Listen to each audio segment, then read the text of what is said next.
आज मैं इधर था तो एक मन में बात आई कि साइबर थाने चल के देखते हैं कि वहाँ की स्थिति क्या है। तो मैं प्राइवेट गाड़ी से आया था और नीचे जो मुलाजिम खड़ा था उसने पहचाना नहीं मुझे, और उसने अच्छे से बात की कि क्यों आए हो। हमने कहा जी मुझे डिजिटल अरेस्ट का मुकदमा दर्ज करवाना है। तो बोला जी सेकंड फ्लोर पर 24 नंबर कमरे में आपको ड्यूटी अफसर मिलेंगे। हम ऊपर आया तो मुझे यहाँ ड्यूटी अफसर मिले, तो चलो ये तो मुझे पहचान गए थे।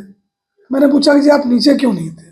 बोला जी ये कंप्लेनेंट आया था, इसके पैसे जो थे गलती से किसी अकाउंट में चले गए थे, वो फिर वापस आ गए हैं, ये उनको वापस देना है, इसमें एप्लीकेशन लिखवा रहे थे। तो मेरा जो अनुभव है कि अगर कोई आपको ठगने की कोशिश करे, पर्टिकुलरली साइबर क्राइम में, तो मुझे लगता है कि अगर साइबर क्राइम थाने में आप जाएंगे तो कोई आपको, जो आप सिनेमा में दिखाते हैं कि वहाँ तो पता नहीं क्या होता है, इतना बढ़िया थाना है, कितने मतलब अच्छे व्यवहार के लोग यहाँ पर हैं, आके देखेंगे। वैसे भी आया करें, हम तो उन्होंने मेरे को कहा है कि अगर कोई शिकायत नहीं भी दर्ज करना, वैसे ही थाने का विजिट करना चाहते हैं करें, साइबर क्राइम पर चर्चा करना चाहते हैं वो भी करें। तो मेरा ये है कि जैसे ही कोई प्रयास करे साइबर क्राइम में ठगी का या डराए आपको, तो आपने भय और लालच से कुछ नहीं करना।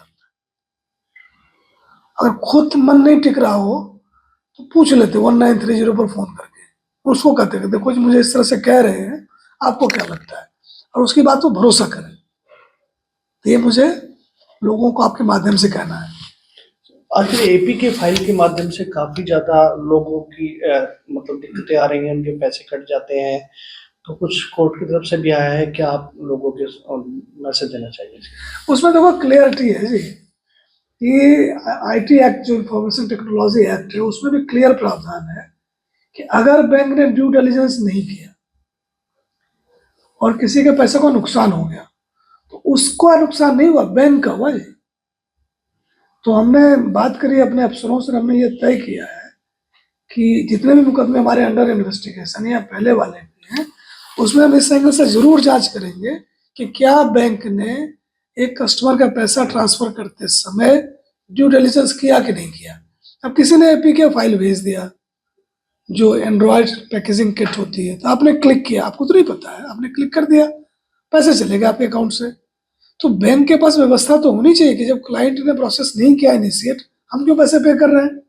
तो अब जो है जी, आज के बाद से तो पक्का ही इसको मान लो कि जो भी साइबर क्राइम का मुकदमा दर्ज होगा, जो भी शिकायत होगी, हम एक लाइन ऑफ इन्वेस्टिगेशन जरूर रखेंगे कि बैंक ने ड्यू डिलिजेंस किया था कि नहीं किया था।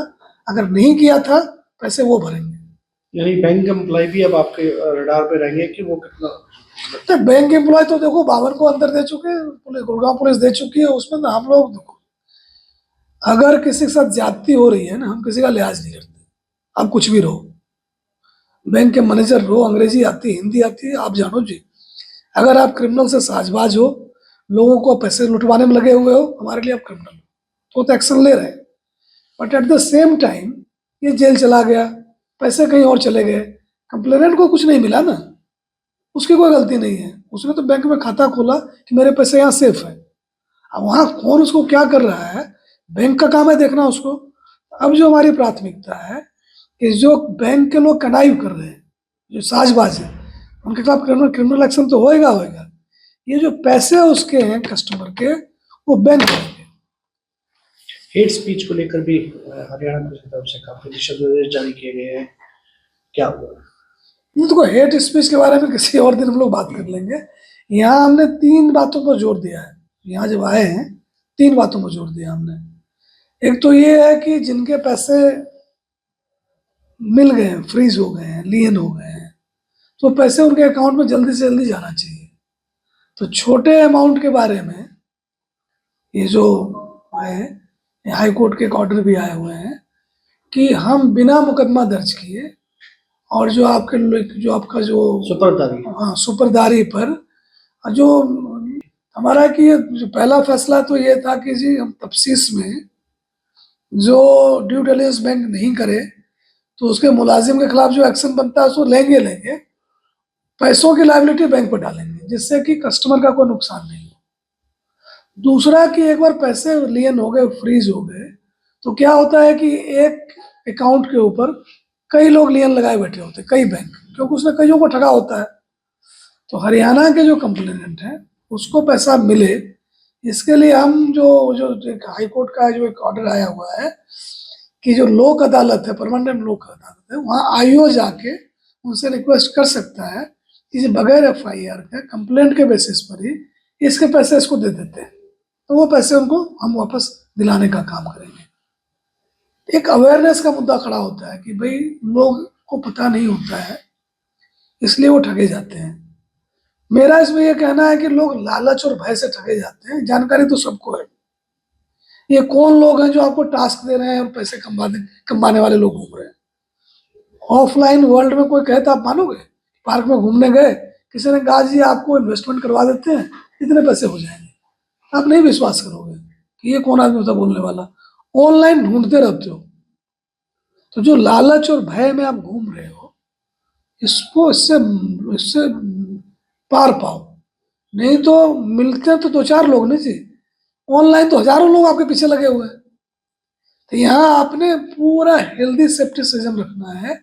जो लोग आपके भला करने का दावा करें, आपको पैसे कमाने का इन्वेस्टमेंट बढ़ाने का, ये ठग है जी, और कुछ है ही नहीं, इनकी सुननी नहीं। सर, सुपरदारी को लेकर भी कुछ डील दी जा रही है ताकि लोगों को आसानी से उनका सामान मिल सके, क्या? तो आपने कहा ही, सुपरदारी में लोक अदालत के माध्यम से छोटे अमाउंट का आयोग खुद ही पैरवी करके दिलवाएगा। बाकी जो बड़े मामले हैं जिसमें कि बैंक की एनओसी के लिए कोर्ट वगैरह कहते हैं, तो हम बैंक से बात करके प्रोसेस को एक्सपेडाइट करेंगे। लेकिन थोड़ा वक्त तो लग जाता है, 15 दिन, महीने, क्योंकि ये भी तय करना होता है कि पैसा सही आदमी खाते में ही जाए, जब तक सारी चीज़ को नहीं जांच परख करेंगे। अवेयरनेस में एक और चीज़ जो मैं कहना चाहूँगा, जो कि मैंने काइंड ऑफ पंचकुला में हमने ट्राई किया था, कि जो हेड बॉयज एंड गर्ल्स हैं स्कूलों के, इनका एक प्रभाव होता है, पूरा क्लास इनकी सुनता है। तो हम इनको पुलिस के साथ जोड़ना चाहते हैं, और हम ये मानते हैं कि लेक्चर मेथड जो है बहुत ज़्यादा काम नहीं करता। बच्चों को ये शिकायत रहती है, जो ही आता है कुछ ना कुछ बोल के चला जाता है। हम स्पीक मैके के थ्रू, जो ये क्लासिकल सिंगर्स का ऑर्गेनाइजेशन है स्कूल कॉलेज में, ये म्यूज़िक प्रोग्राम देते हैं इंडियन क्लासिकल म्यूज़िक में, तो उनसे संपर्क साध के जो हमारे हेड बॉयज एंड गर्ल्स हैं, उसके जो पेरेंट्स हैं, उनके जो टीचर्स हैं, उसका नेटवर्क बनाएंगे और उसका फ्रिक्वेंटली फंक्शन करेंगे। तो इसमें जो मुझे टेक अवे दिख रहा है, एक तो बच्चों के लिए एक अनुभव होगा, उनको साइबर क्राइम का सेटअप हम दिखाएंगे इस तरह का है जी। फिर उनको पिज्ज़ा खिलाएं, जो भी बच्चों को खाना पसंद हो वो खिलाएं। फिर वो क्लासिकल म्यूज़िक में इंट्रोड्यूस करें। क्लासिकल म्यूज़िक में जनरली आदमी थोड़ा शांत रहना सीखता है, थोड़ा ठीक से फैसला लेने की सोचता है, तो वो उसकी हैबिट डालें। और उसी में ये जोड़ें कि देखो जी, अब लालच और भय से दूर रहो, जितना भी नाश होना है ना, इसी के रास्ते हो, मेहनत करो, उससे जो मिलता है उससे तसल्ली करो। हमको लगता है हेड बॉयज एंड गर्ल्स के थ्रू हम स्कूलों को रीच आउट कर पाएंगे, तो साइबर क्राइम हो गया, ड्रग हो गया, और जो क्राइम में इन्वॉल्वमेंट हो जाती है बच्चों की, तो हम उनको इससे आगाह करते रहेंगे। हम ये सोचते हैं कि अगर हम ये बात हेड बॉयज एंड गर्ल्स के दिमाग में डाल देंगे, कि आगे कई बच्चों को इन्फ्लुएंस करेंगे।